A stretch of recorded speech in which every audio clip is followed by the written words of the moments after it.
Mario Day, March 10th, 2025. And we have a new weekly print on Bitcoin and altcoins. And if you look at the VAPS charts, you'll see that the setup for the new week and the new weekly projections is actually really fantastic, especially if you're a low time frame trader, right? You got all these great coins at a discount right now compared to where they were a week ago. Of course, if you're holding bags, if you're thinking to yourself, oh, why is price down? Well, again, if you're holding bags, like long-term as an investor, what happens on any given day or week is really not relevant, right? Especially if you're DCA, in which case you buy on a regular period, so it has nothing to do. You don't care what the prices are. You just buy on a regular period, no matter what, regardless of where the price is. You buy your set amount, regardless of where price is, right? And if you're a one-time lump sum buyer, also you don't care, because your time horizon, in that case, should be years, right?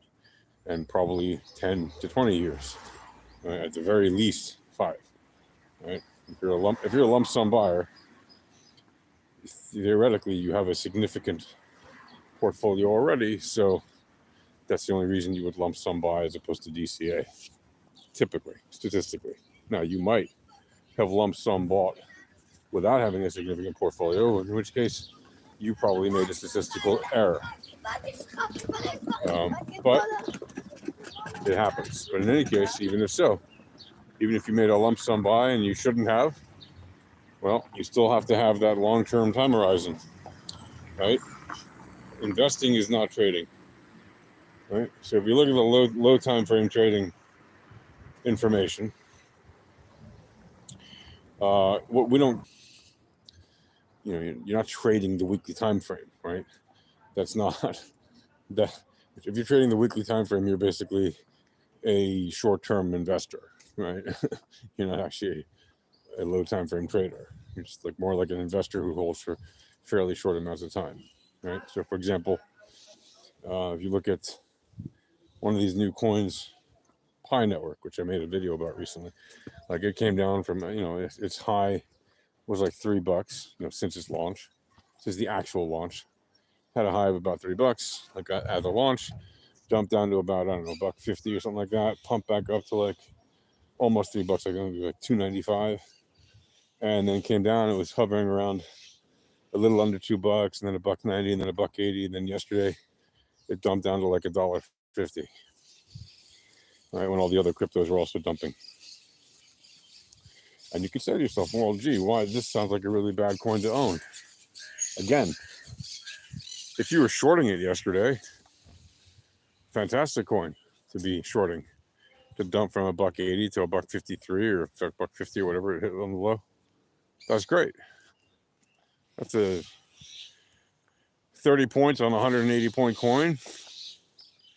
1/6 the value was at 15%. That's a pretty nice move, right? That's, in one day, right? And there are other coins that fell even harder. There's meme coins that fell harder. I look at Bonk because it's fun. I used to have some Bonk. I sold it, and occasionally I trade it because it's fun. And I'm glad I sold it because I sold it at a nice area to sell, and it's now worth about half of what it was when I sold it, right? So the cash that I got for the bonk was worthwhile, and it lets me trade the bonk. I can use that money to trade it, and if I want more bonk, I can easily buy. I can now get twice as much bonk as I had before if I want, or I can keep it in cash and trade it as something else, or cash or stable coin or whatever it is, right? That's the point. Same with Bitcoin, same with Litecoin, same with Ethereum, same with Solana, same with any of these coins, right?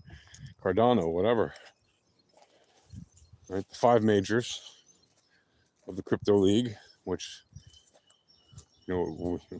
they're now the 5 majors by presidential decree, if you will, right? Bitcoin, Ethereum, Solana, Cardano, and XRP. Those are the 5 majors in terms of like, there's the Bitcoin reserve, and then there's the digital assets reserve, which is for all the altcoins and other things that are digital assets that the US might decide to acquire and hold, right? So those 5 majors had really a fantastic weekend. If you're looking at being able to trade more units of the asset, of any of those assets or any of the assets you trade, you know, whenever prices go down, as a trader, you should be delighted because you get to acquire more of them or trade more of them at a lower price, right? So if you have $100 worth of, you know, any asset, XRP, right? When it's like $2.50 a pop versus when it's $1.80 or $1.50, you're obviously going to have more of them when they're $1.50, and then you can get more percentage gains when it moves, right? You can stack up more gains when it moves, percentage-wise. That's how math works, right? So if you look at the forecasts, if you look at the predictions from the RMLRs, and you look at the AT Wolf forecast, you'll see where exactly these assets are likely to distribute to next over the week and over the daily and over the intraday timeframes. And you can see very nicely, really, that, I mean, ultimately these assets just continue moving along with the thing that moves the market, which is, say it with me, volatility, entropy, probabilities, and statistics. And the acronym is the VEPS, VEPS, right? So that is the crux of this video. And I don't want you to get too hung up on the nonsense that's been happening a lot in the quote-unquote news lately, right? You've seen a lot of jibber jabber in the ecosystem, in the Twitterverse and all that stuff, saying, oh, you know, Bitcoin's going to go to the moon now, and then people see price go down a bit. Oh, Bitcoin's crashing. We're in a bear market. We're in a recession. All this nonsense. Listen, countries enter and exit recessions in very specific ways. And that doesn't mean that people, that doesn't mean that people are not able to trade during those times. Markets still trade during recessions. People still make bank during recessions. You know, yeah, oftentimes you hear long-term investors say, oh, we lost money this year, and then the next year, and then 4 years in a row, we lost money until we made money again. That's not how trading works, okay? If you're losing money 4 years in a row as a trader, you should not be trading, okay? You really shouldn't be, right? Trading is about making money every day that you trade. And yes, you'll have days that you lose money. That happens sometimes, probably, to most people. Not probably. That happens. Look, most traders lose all their money. But to good traders who are consistently profitable, even you will probably have a day here and there when you lose some money. And that's okay, as long as it's not the norm, right? As long as that's a statistical outlier and is like, you know, the vast overwhelming minority of the time. Because the vast overwhelming majority of the time, you should be having winning days as a trader, right? And it doesn't matter if you're making 1%, 2% in a day or more, right? You should be winning trades. Now, of course, if you have enormous bags to move, hundreds of millions or billions of dollars, you might make less than 1% a day because you're not willing to put, obviously, that whole bag on the line. Of course, right? But the capital that you're actually trading, right, depending on how you trade, if you're a retail trader and you're good at it, you should be able to rack up a good point a day, right?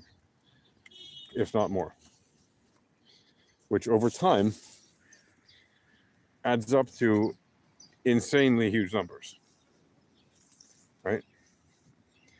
Even if you just rack, I mean, it's so unbelievably insane that if you tell people that you make an average of 1 point a day, in most cases, even if it's true, folks won't believe you. And the reason they won't believe you is because most people can't do that. They don't have the wherewithal to make 1% a day. Okay, they just don't. Now, how can you ensure that you do? Well, follow the 3 basic rules of trading, right? Apart from the obvious overall method, which is you need to have proper risk management. Well, what does proper risk management entail?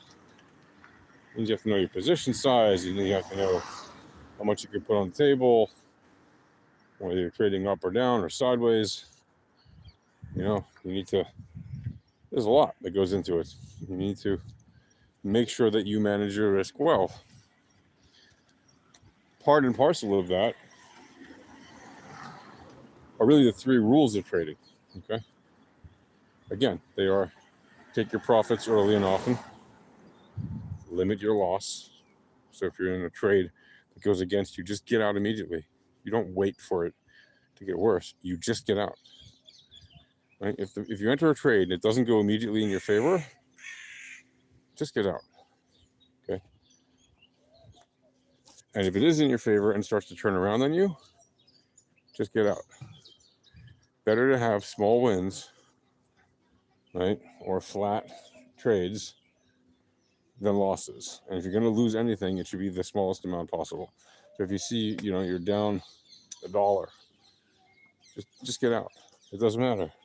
Oh, it'll go back up. Yeah, well, what if it doesn't? Right? Because remember, prices are random most of the time, except for when they're not. And when they're not, they're in a trending move. And you can see very often the trending move will happen when you're not expecting it. It'll just suddenly appear, right? Especially when you're trading on low time frames, like 6 minute, 3 minute, 1 minute. So when you're doing that, it's vital that you don't stay in trades that go against you. And especially if you're using leverage, which you shouldn't use if you don't need to. If you do need to, for whatever reason, or if you choose to for some reason, then you need to manage those positions extremely carefully. Because remember, for every bit of leverage you're using, you're increasing the amount that you can lose, right? And the speed at which you can lose it. Just like you're increasing the amount that you can win and the speed that you can win it at, right? So it is extremely risky. It's like dynamite. And if you don't know what you're doing, you're going to hurt yourself. That's the easiest way people get wrecked. They get into a trade, it goes against them, and they don't get out of the trade. And they just sit there and they hope that it's going to go their way, but it doesn't. Right? And it might come close and close and close. And then you might even get to where they're back at 0, and now they're feeling cocky. So they stay in it, and then it goes back against them again. And instead of just getting out, they ride out the pain. They think, oh, it'll come back to 0 again. And usually it won't. So, hello to you people. I don't speak Japanese. Despite the fact that my name sounds a little Japanese, I've been told. Although I've never found it to sound Japanese at all, because, well, it's my name and I know what it is. Anyway, folks, that's going to do for now. Don't trade volatility with over leveraged swing positions. Okay. Low time frames. That's the surest way to be a consistently winning trader. Trade low time frames using the VEPs. That's the way you do it. And if you want to learn how to use the VEPs, just come into our Discord. You can learn for free. Yeah, it's at alphatradinghq.com/Discord. Okay. And we do live streams every day from Monday through Saturday, starting at 11 a.m. See you guys there. Cheers.